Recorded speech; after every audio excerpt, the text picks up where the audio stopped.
de formation. Et donc, j'ai fait mes armes au CEA. Je suis partie dans l'industrie pharmaceutique. Je suis allée après à l'ANSM, m'occuper notamment de la sécurité des essais cliniques de phase précoce. Et enfin, donc, je suis arrivée donc, à l'ASN là, pour reprendre du coup l'activité de la médecine nucléaire. Donc là, je remplace en fait ma collègue Carole Rousse, qui malheureusement a une extinction de voix, qui est parmi nous, mais qui ne peut pas parler, malheureusement. Voilà, donc l'objectif en fait de ce point, c'est peut-être faire un focus de la dernière décision qui est sortie donc en 2021, notamment la décision sur l'obligation d'assurance qualité pour tous les actes à fin thérapeutique. Donc, juste pour remettre un peu dans le contexte, donc pour les actes thérapeutiques, donc nous avons la décision 2008-103 qui fixait notamment les obligations d'assurance qualité, notamment pour la radiothérapie. Et donc, on a profité, on va dire, on a l'opportunité de faire cette mise à jour de décision, notamment pour renforcer, on va dire, l'assurance qualité et notamment d'inclure la médecine nucléaire thérapeutique.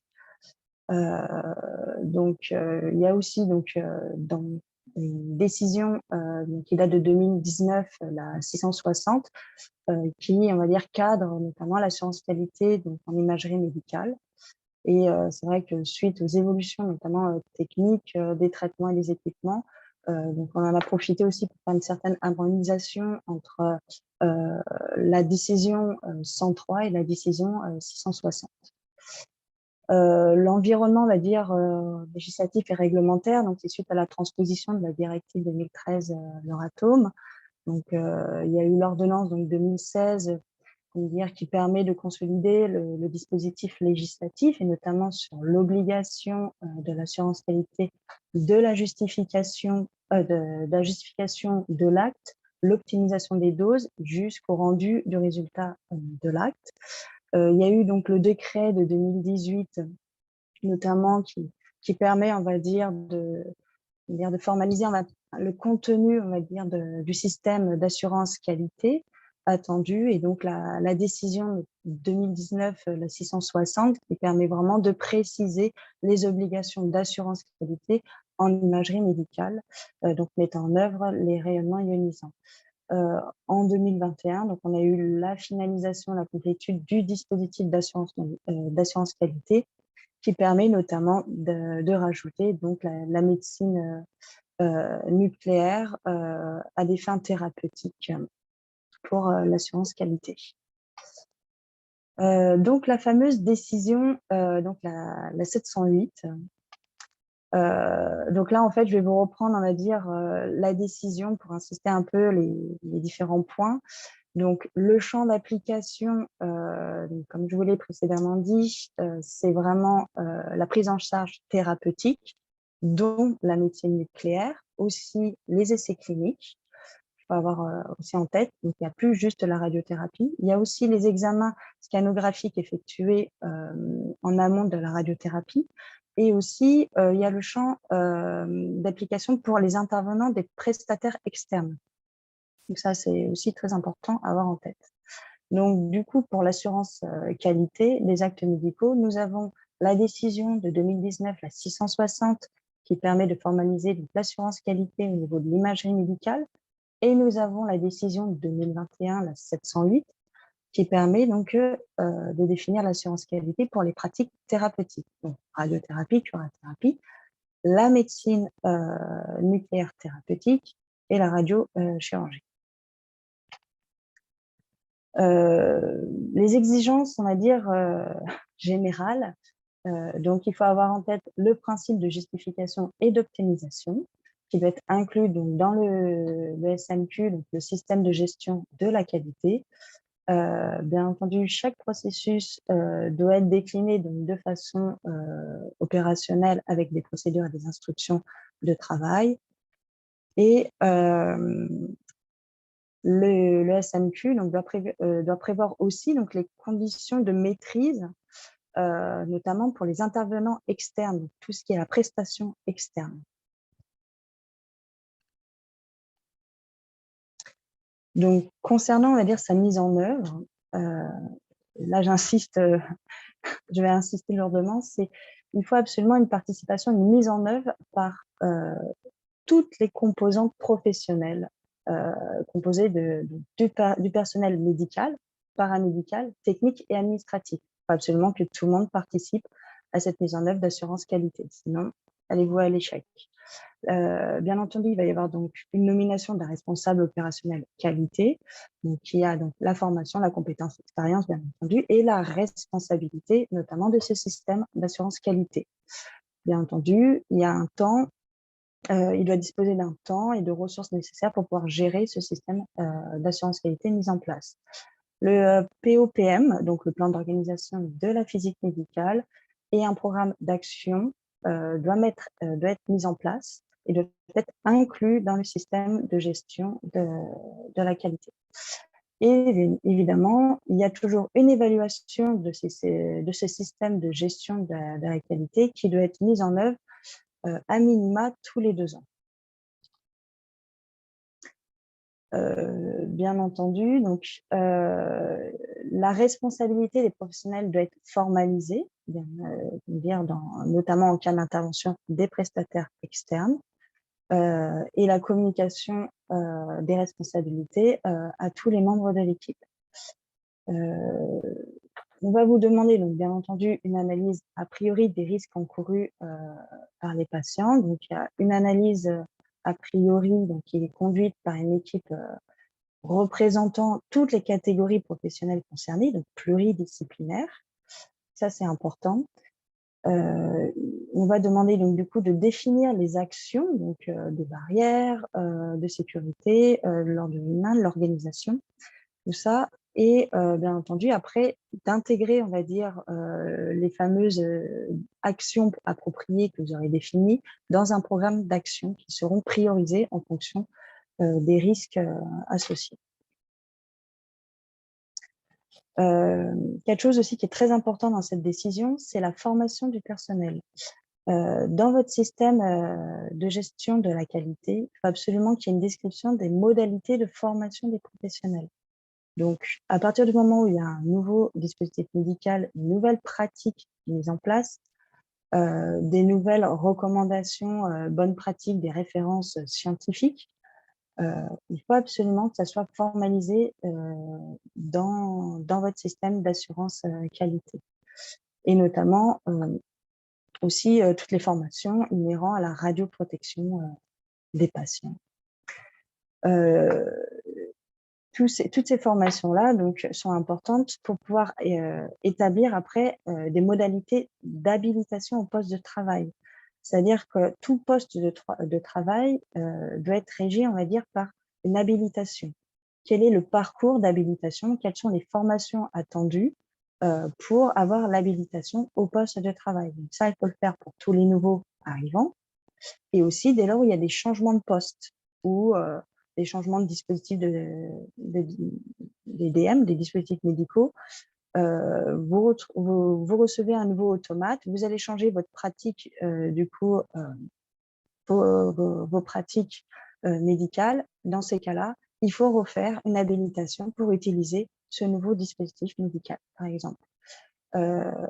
Aussi, il faut avoir en tête que c'est bien de mettre en place un recyclage des formations, notamment pour les habilitations, notamment en cas de congé prolongé.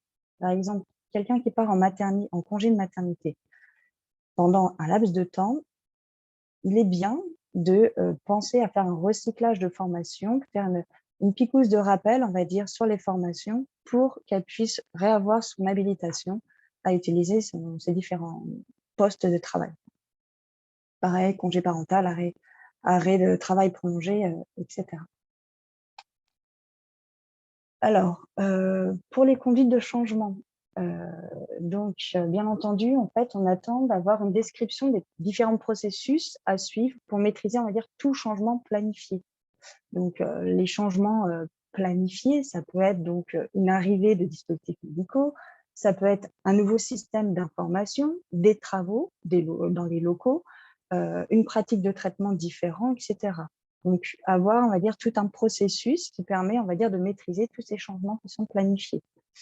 Avoir, bien entendu, donc, faire des analyses de risques, notamment pour l'évaluation de l'incidence des changements planifiés, hein. Et bien entendu, faire des mises à jour, si nécessaire, du système de gestion de la qualité. La documentation, recettes, contrôle qualité, des dispositifs médicaux, la formation, l'habilitation, etc. Dans cette décision, bien entendu, aussi, on parle de la réalisation d'audits cliniques par les pairs. Donc ça, c'est pas du tout des audits faits par l'ASM, c'est vraiment des audits cliniques faits par les pairs pour l'évaluation des bonnes pratiques médicales. Il y a aussi donc les modalités du suivi du patient. Donc ça, c'est plutôt à viser de la radiothérapie. Je pense que ça vous concerne quand même un peu moins. Donc là, bien entendu, c'est la traçabilité du suivi de patients.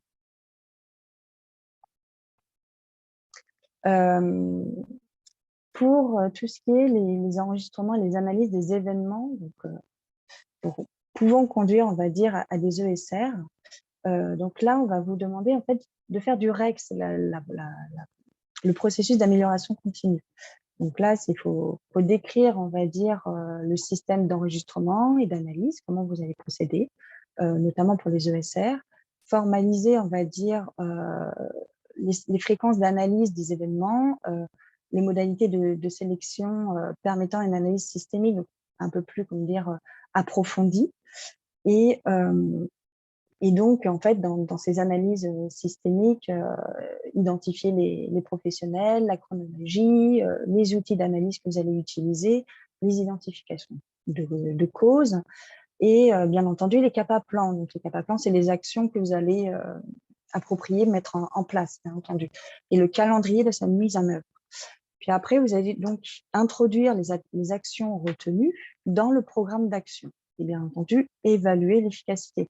C'est-à-dire qu'il ne faut pas seulement, on va dire, mettre en place des actions, il faut les évaluer, vos actions que vous allez mettre en place, les CAPA-plans. Est-ce que finalement, ce que vous avez proposé, ce que vous avez mis en place comme action corrective, finalement, elles sont appropriées dans la pratique et bien mises en place, bien effectuées par tout le monde. Ça, c'est important de l'avoir en tête, évaluer. La communication interne dans le cadre du processus de retour d'expérience. C'est bien beau de faire du REX, mais il faut absolument d'avoir une communication. La communication, c'est la clé de la réussite. Donc il faut vraiment promouvoir l'engagement des professionnels dans cette démarche de REX, dispenser donc une formation adaptée à la détection, à l'enregistrement, au traitement, donc à l'analyse, on va dire aussi, et informer après donc l'ensemble des professionnels de santé, les professionnels sur en fait les enseignements tirés des analyses d'événements du REX. Pour la communication, vous êtes libre de faire la communication que vous souhaitez. C'est vrai qu'il est bien de faire une communication orale et écrite, parce que orale, peut-être parfois, c'est un peu plus parlant, et surtout écrite, parce qu'il faut avoir une certaine traçabilité aussi, pour pouvoir revenir, on va dire, sur qu'est-ce qu'on a communiqué finalement. Il est aussi très important de penser à la traçabilité de la prise de connaissance des informations. Ça peut être des émergements manuscrits ou électroniques de l'ensemble des professionnels. C'est-à-dire, vous communiquez votre expérience, le REX, les CAPA-plans, tout ça, mais après, vous assurez que chaque professionnel a bien pris connaissance de ces informations. C'est important dans une démarche qualité. C'est quelque chose qu'on va vous demander. Enfin, le système documentaire. Donc, bon, c'est vrai que la pharmacie, quand même, est très ancrée dans une démarche d'assurance qualité. Donc, vous êtes quand même normalement très, comment dire, au fait du système documentaire de l'assurance qualité. Donc, bien entendu, nous retrouvons un manuel qualité qui décrit, on va dire, la démarche, le processus qualité de l'établissement avec les différentes procédures et instructions, les formulaires, les démarches d'enregistrement. Dans ce système donc, documentaire, après, on retrouve, après le manuel de qualité, bien entendu, le registre de toutes les procédures et instructions. Et bien entendu, tous les documents doivent être à jour et revus périodiquement.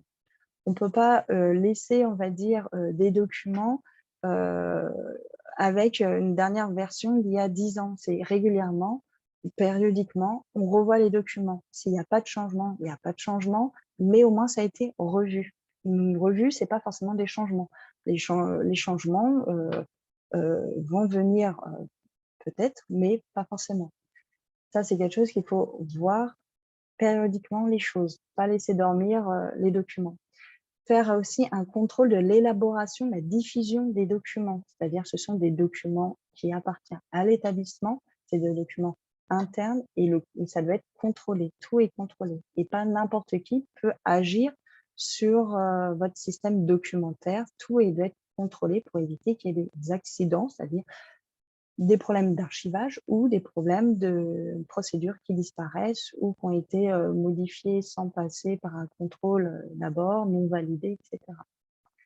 Bien entendu aussi, dans le SMQ, il doit y avoir aussi les modalités d'archivage de documents et des enregistrements.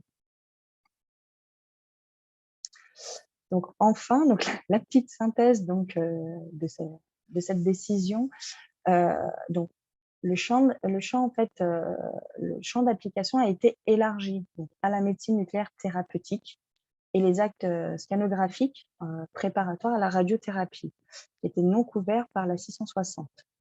Il y a eu une certaine harmonisation qui a été faite, notamment avec la 660 sur la définition, les processus REX. On a fait aussi, bien entendu, une introduction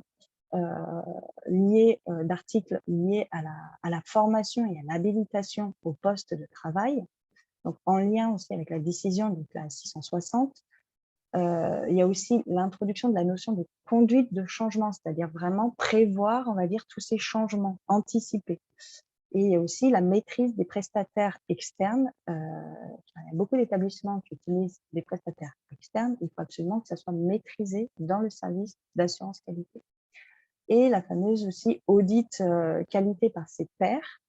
Donc, ça aussi, il faut viser une certaine traçabilité des opérations. Et la modalité des suivis de patients, par contre, donc ça, c'est plus pour la radiothérapie, hein, pour la radiopharmacie. Donc là, après, je vais vous parler en fait du décret de 2018, donc c'est plutôt qui est géré donc, par l'autre direction de l'ASN, donc la direction DTS, notamment des transports des sources. Donc, dans ce décret, on reprécise en fait que le RAN, donc le responsable de l'activité nucléaire, rejetant donc ces effluents donc en quantité significative dans l'environnement, doit proposer à l'autorité compétente des valeurs limites de rejet. Bien entendu, ça prend en compte les meilleures techniques disponibles, les caractéristiques de l'installation, l'implantation géographique, etc. L'autorité compétente peut fixer des valeurs limites de rejet dans l'autorisation du RAN. Ce qu'on va aussi demander, c'est que tous les effluents contaminés soient collectés et gérés, et tout ça, toutes les modalités doivent être colligées, consignées dans le plan de gestion des effluents et des déchets. Après, donc l'ORAN, bien entendu, doit mettre en œuvre une surveillance de ces rejets effluents. Et donc, il doit aussi donc, faire une étude d'impact des rejets pour avoir une estimation des doses reçues par la population. Ça, c'est très important de faire l'étude d'impact. Donc là, après, les mentions, on va dire, des valeurs limites de rejet dans les autorisations, donc il y a une mention des valeurs rejet, pardon, des limites des rejets dans les autorisations de l'ASN des exploitants d'un cyclotron. Et il faut savoir qu'il y a un document d'aide à l'élaboration des études d'impact radiologique des installations de cyclotrons qui a été notamment réalisés, demandés, on va dire, par l'appui de l'IRSN. Voilà. Et donc, il y a eu une présentation qui a été faite notamment aux exploitants donc en septembre. Voilà, donc avez-vous des questions? Je vous remercie pour cette présentation. Alors, écoutez à tous, est-ce que vous avez des questions en particulier sur ce qui a été présenté aujourd'hui? Et puis même peut-être plus largement, hein. Nathalie, notamment, est-ce que tu as des questions Oui, par rapport à tout ce qui est... Ah, j'essaie de me ça... connecter justement. Est-ce que vous m'entendez? Oui, tout à fait, ouais. Oui. Bonjour à tous, Nathalie Rizzo-Padoin. Alors, ce n'est pas une question sur ce qui a été présenté, mais plutôt en lien avec les travaux de l'ASN. Je voulais savoir si vous aviez notion de quand allait pouvoir sortir la décision concernant les règles techniques de conception et d'exploitation et maintenance d'un cyclotron et des installations dans lesquelles sont utilisés un cyclotron. Alors, en fait, je ne suis pas de la DTS et je ne me permettrai pas en fait de répondre à cette question à la place de la DTS. Je ne sais pas si Carole elle a de la voix ou pas et si elle peut se permettre de répondre, si elle arrivera de répondre. Sinon, ce que je peux faire, c'est prendre les questions auxquelles je ne peux pas répondre et on reviendra, on va dire, vers vous ultérieurement peut-être pour pouvoir répondre à ces questions, à vos interrogations. Je confirme. J'ai pas de voix, mais on ira chercher la réponse. D'accord, merci. Merci à vous.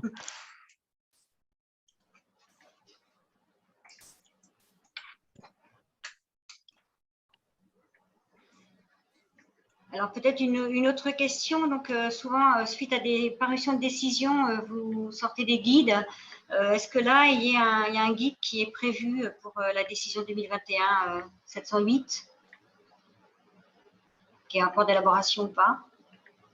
Alors là, c'est une bonne question. Pour l'instant, non. Pour l'instant, non. Après, c'est plus de l'information. Il est vrai que quand nous allons en inspection, de plus en plus, on regarde le système d'assurance qualité et on essaye de faire de l'information auprès, on va dire, des services de médecine nucléaire concernant cette décision et notamment nos attentes par rapport à cette décision. On a fait une plaquette en radiothérapie, mais là, on n'a pas vraiment ressenti le besoin parce que c'est quand même des démarches qui sont mises en place par les services depuis très très longtemps. Oui, tout à fait. Donc, on n'a pas prévu de le faire, mais s'il y avait un besoin, bon, on peut se pencher sur le sujet. Merci. Merci.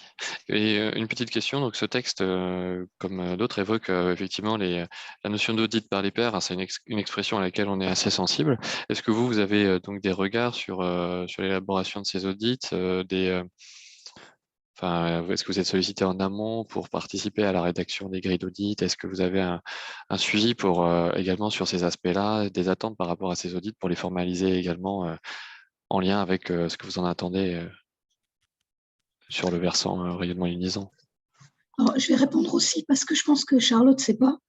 On travaille avec le ministère de la Santé sur ces sujets et avec les sociétés savantes. Donc, on a travaillé surtout avec les radiothérapeutes. Et on a des échanges avec les médecins nucléaires. Donc, on a plus échangé sur les référentiels.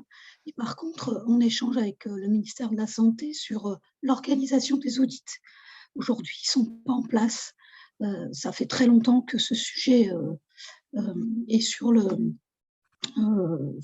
est sur le devant de la scène, mais pour l'instant, ce n'est pas en place, mais on est associés. D'accord. Alors j'en profite parce qu'effectivement, c'est un sujet sur lequel on essaie de suivre aussi l'élaboration de ces audits. Vous avez des idées de calendrier par rapport à ces audits? Parce que alors initialement, il y avait un référentiel global qui était établi pour, on va dire tous les imageurs avec les radiologues, c'était quelque chose de commun, radiologue, médecine nucléaire. Et ensuite, ça a été splitté puisque voilà, il y a maintenant un versant vraiment radiologie et un versant dédié médecine nucléaire. Sur le versant médecine nucléaire, j'avoue que suite à la scission en fait, des groupes, on a un petit peu moins de visibilité. Est-ce que vous avez, puisque c'est en lien aussi avec les travaux sur les futures autorisations de médecine nucléaire, en tout cas en partie, est-ce que vous avez enfin voilà, un calendrier, des informations sur cet aspect-là? Alors je sais bien que c'est moins le focus effectivement du jour, mais bon, c'est évoqué dans ce texte notamment. Donc, est-ce que vous avez voilà, des calendriers, des informations sur de futures réunions, sur une concrétisation en tout cas des travaux sur que ce soit le référentiel ou les grilles d'audit ou les modalités voilà, de réalisation de ces audits finalement? Ce que je peux dire, c'est que effectivement, je crois que les radiologues sont plutôt partis sur un système d'accréditation, mais que côté médecine nucléaire et radiothérapie, ils sont plutôt partis sur des grilles voilà, propres.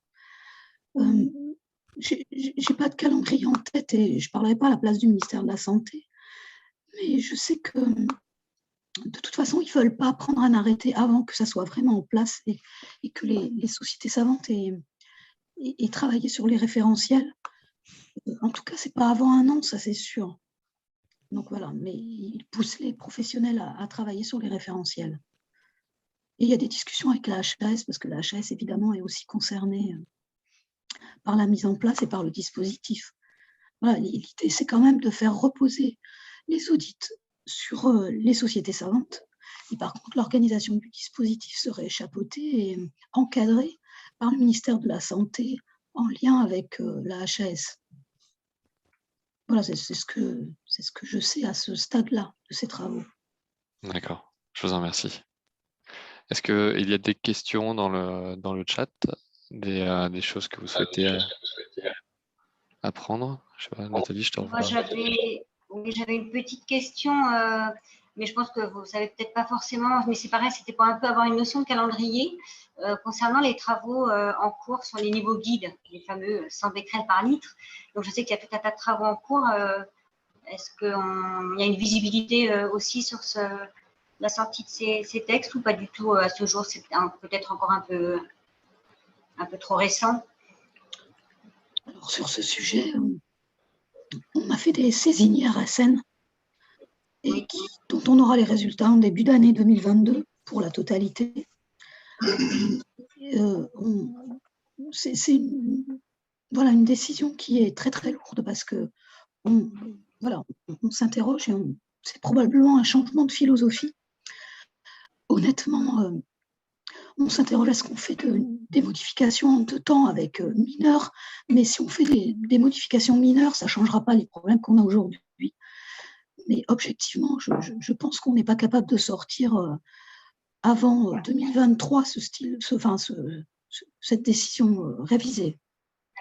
Et on va lancer prochainement un bilan et écrire à l'ensemble des sociétés savantes pour qu'elles nous fassent un retour sur les difficultés d'application de la décision. D'accord. Merci. Mais en attendant, effectivement, il y a des consignes qui sont données. C'est le cas sur le lutécium, par exemple, où on a sorti une circulaire pour donner des précisions par rapport aux difficultés qui étaient soulevées par ce médicament. Merci. Écoutez, je vous remercie. Je ne vois pas de questions supplémentaires. Bah, écoutez, en tout cas, je vous remercie pour l'ensemble de ces informations et puis pour cette présentation. Et puis, on reviendra vers vous. Bah, n'hésitez pas d'une part à nous solliciter pour toute relecture, demande, évaluation, etc. C'est avec plaisir. Et d'autre part, nous reviendrons vers vous, ce qu'on avait pour habitude de venir rencontrer la 10 de manière générale, voilà, pour faire un point ensemble de manière annuelle. Donc, écoutez, on reviendra vers vous si vous en êtes d'accord pour se rencontrer cette fois-ci réellement au cours de cette prochaine année. Donc, en tout cas, à nouveau, un grand merci à vous. Merci beaucoup. Merci beaucoup.